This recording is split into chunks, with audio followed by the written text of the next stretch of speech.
So a few years ago, it was announced that Gary Dauberman, who was the writer behind the It adaptations, as well as some of the Annabelle movies, I think he actually wrote, he had a hand in writing, I think, the first, and then I know he wrote and directed the third. Forget what more he did for that franchise, but the guy has done some work within the Stephen King verse and had some good success directing Annabelle Comes Home. I was a big fan of it. So when it was announced that he was doing Salem's Lot, which is something that I've always wanted to see a re-adaptation for because it is my favorite horror novel that I've read, and obviously, by extension, my favorite Stephen King novel, I was very excited about this. Now, it got made, and then it had like poor test screenings or something, and then Warner Brothers decided like they weren't going to make the mid-tier films anymore, and they were only going to focus on like lower budgeted movies or like tentpole films, and so they decided to kind of shelve this. And then now in 2024 in October they decided to just drop it onto Max and be done with it. So that's the backstory to this one. And we finally got to see it. I was very thankful that it finally got released because I definitely was afraid this thing was going to get shelved forever. Sometimes they do that. Batgirl? Yeah, Batwoman or no, it's Batgirl, right? Yeah. They made a whole movie and then just wrote it off and buried it, and it'll never see the light of day probably. Studios do this. It's really annoying, and you want to see it. And anyway, so we sat down tonight, we watched it, and let's talk about it. So for anyone who is unfamiliar with Salem's Lot, it's about a writer named Ben Mears who comes back home. He grew up there till he was 9 years old, moved away, became a writer. Then he comes back to do some research because he's writing a new book. And while he's there, people start to get turned into vampires. Yeah. And he has to work with locals to try to stop the vampirism that's going on. So this is one I really wanted to love. I really, really, really did. And so the movie starts, and it's set in the 70s, which was cool. And having been a big fan of Annabelle Comes Home, which is also set around the same time period, I figured he'd have that down because I felt that also emulated the 70s feel pretty well aesthetically. And I thought the same here, in the first like 15 minutes or so with just like the atmosphere, the aesthetic, the look of like everything, the aesthetic. It just felt very time period authentic. Yeah. And I was really vibing with that, and I was really liking like Ben Mears and Sue and like their chemistry with each other when they meet, and like the kind of romance that's brewing between them. And then something happened, and it just never stopped happening. And it was like the movie decided that it wanted to tell a 4-5 hour story in 2 hours. Yeah. And it just started to warp speed through everything. It decided, we're not going to spend any time with anything. We're just going to get from one plot line or one moment to the next. The character development, everything is just going to be just pushed right through. We're just going to ignore all of that. We'll give you tiny little setups, and we'll give you little expositional dialogue to get you from one, beat to the next. This feels like a very, very rushed film. So if you're someone who has like no attention span at all, and you like your movies to be like, go, go, go, don't waste any time, let's get to the next thing, you might really enjoy this. But if you're a big fan of the book, you want to see a proper adaptation of it, you want to see it fleshed out, you want to see us spend some time with these characters, get to know them, which is actually pretty surprising to me because of like the It movies, which he did the screenplay for. I know he didn't direct them, but the amount of time we take to build up the losers club and their relationships with each other. That's the foundation of the film. Yeah. And that is just so absent in so much of this film. And I feel like they had so many good pieces to work with here. The actors, everybody. They felt like they had all the chemistry. They had all the pieces in place. But then they just like warp speeded through everything. Yeah, I think rushed is a really good way to describe it, because like the whole appeal of Salem's Lot, like of that story, is to see this small town like getting taken over slowly. And there's so much like eeriness and like just one by one people kind of like disappearing and dropping off, and like seeing all of these types of like side stories with side characters that make up the fabric of the town is really important, and that's all missing from this. But even just kind of if you were to focus on the main characters, you know, Mark and Ben and Susie and everyone, it is all very rushed. I think that they did do the aesthetic really well. I like the way that things look. I like the costumes and everything. I even like the performances from people. I just feel like there's not enough time with any of the characters. And I think if you were somebody who had like never even heard of Salem's Lot or read the book, I think this would be a really mediocre film for you. I like the look of the vampires in this. It's very Mike Flanagan with like the way the eyes look as far as that goes. But I do think that people will probably have a problem with how Barlow looks because there's a heavy amount of like CG used with him. I'm one of them. There's like a shot, I think, towards the end that looks mostly practical, but there's still definitely like a heavy CG enhancement. And for all of the vampires, I mean, like the eyes are all, you know, CG enhanced and everything, but I think that they look better than Barlow does. I didn't have like a huge problem with how he looked, but I could definitely see that being like a big like sticking point for people. And maybe the other part will be that there's a pretty big difference in the story in terms of how it ends, how things like end up versus how they go in the book. I shouldn't say a huge difference. It's just that there is differences, which is obviously because it's like, you know, a screen adaptation, which isn't always a bad thing. But I definitely wonder if there is a director's cut like version of the film, because it does feel like a lot of scenes are either cut too short or like they pick up like in a weird spot in the story where you're like, wait, but what's going on? Like, why are we here now? A director's cut for this film would have to be a completely different film. Yeah. Right, so you couldn't take this film and add scenes to make it work, because the scenes that we have, they cram everything into the scene.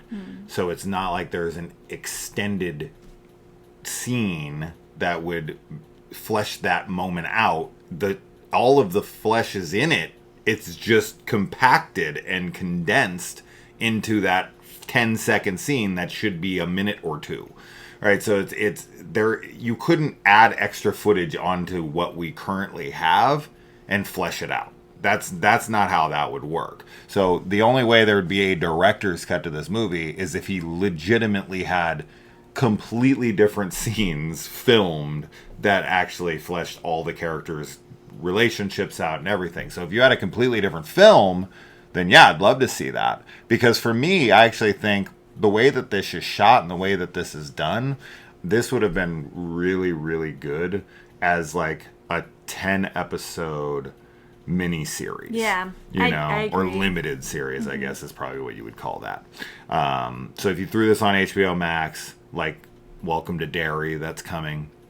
If you did that with the exact same actors and the exact same setting with the exact same aesthetic and you actually like took your time and really got to know them, because I really like the casting of pretty much everybody here. Yeah, I do too. But as an adaptation, this is just this almost reminds me a bit of my least favorite Harry Potter film, which is Order of the Phoenix, which is just taking like a massive book that is, it's the longest book in the series. It's 3 times longer than the first book, but somehow it's like 15, depending on what version you watch of the first movie, but it's like 10 to 20 minutes shorter.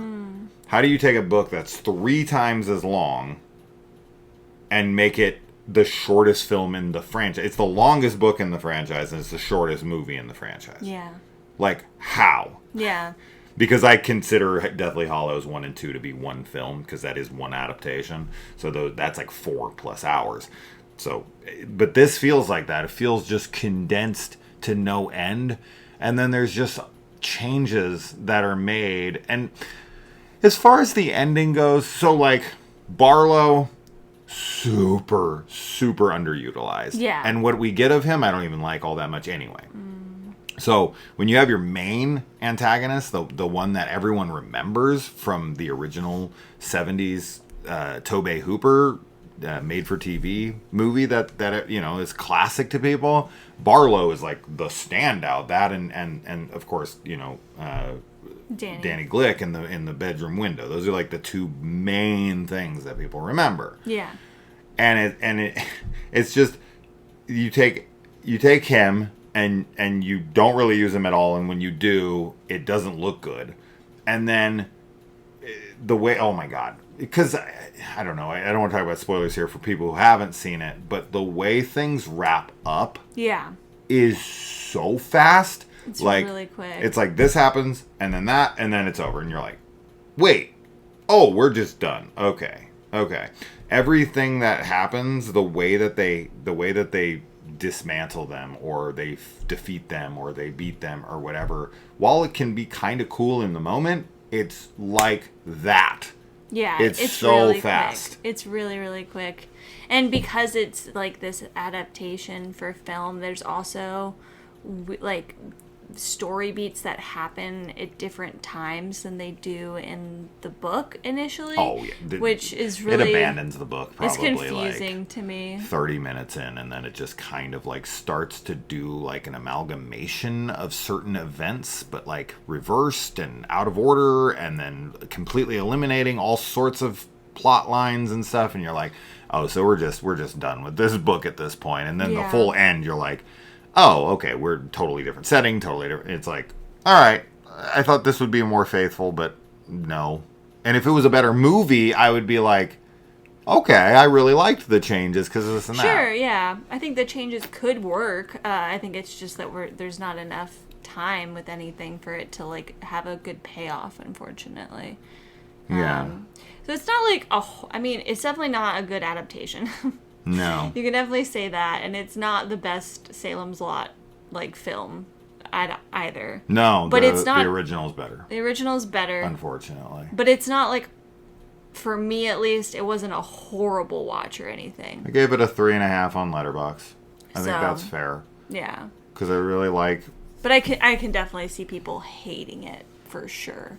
I can see people like really despising it because of everything that we kind of just said, and just picking apart like any of the CG, and and I think that's fair. I mean, I think all of those criticisms are valid, obviously, which is why we brought them up.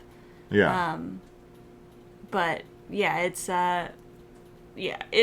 sucks because like when you take something like the original, like the It from 89 or 90 or whatever. 90. 90, yeah, and then you have like the It Chapter 1 and Chapter 2. Like, I feel like you can look at those 2 films, and this isn't the case for everyone, but they just feel like such objectively better films and better adaptations, too, in general. For me, 100,000%. Of the book, like, question. I think that there is differences, obviously. There's big differences, for sure. The 90 version actually has a kind of a closer, I feel like, way that it ends compared to It Chapter 2.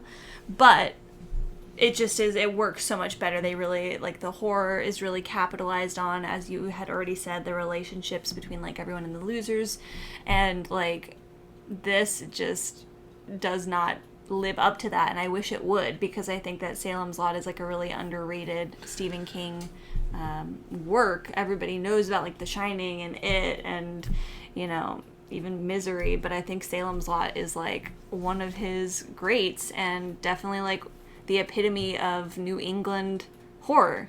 Like, it's such a classic horror story about vampires, and it's such a great story with them, like, taking over a town. It's really a great concept that I think, as you said, would probably work best as, like, a limited run series.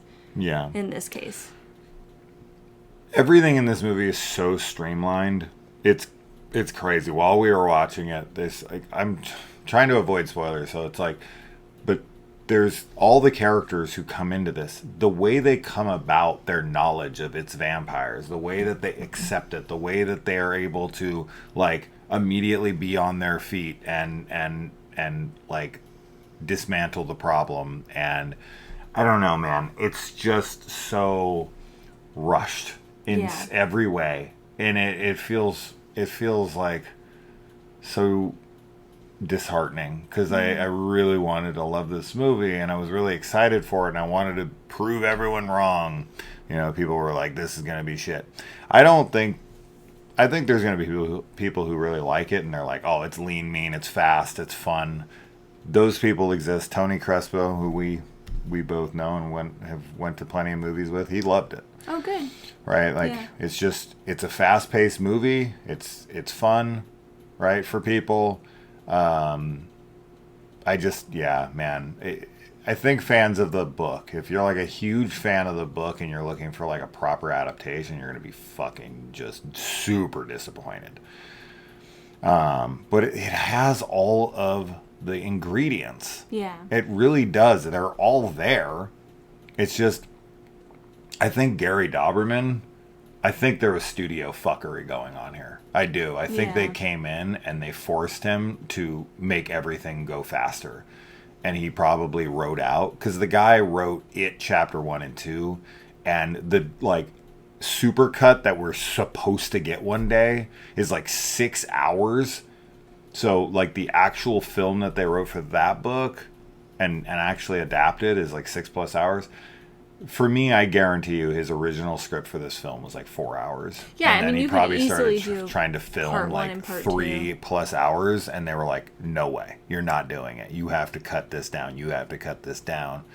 And I think he got pressured, and I think he got pushed into doing this more like they wanted. Mm-hmm. And I think that they butted heads so much, and then of course you get that final product, and it's like the test audience is like, I'm not connecting with this. And it's like, because you fucking neutered it, because you cut out everything that was supposed to be good about it to try to get out a product, a packaged product. It's so frustrating. So this is the third attempt at a Salem's Lot movie now, not counting the Return to Salem's Lot freaking garbage movie, but the Rob Lowe miniseries, the Tobey Hooper, a 70s classic, and now this one. We've had 3 adaptations. No one's gotten it completely right yet. Maybe in another 20 or 30 years, we'll get another crack at this. But if there's like a Snyder cut, release the Snyder cut. Release the Dauberman cut. Because like Snyder's Justice League is a completely different film. Yeah. Right? So if that exists, if Dauberman shot like a totally different film, I'd love to see that. But if it's just like extended scenes, no, I'm good. So that's that. Shame, but it wasn't terrible. No. But it was disappointing. Yeah. Yeah. All right. Let us know. Adios. Bye.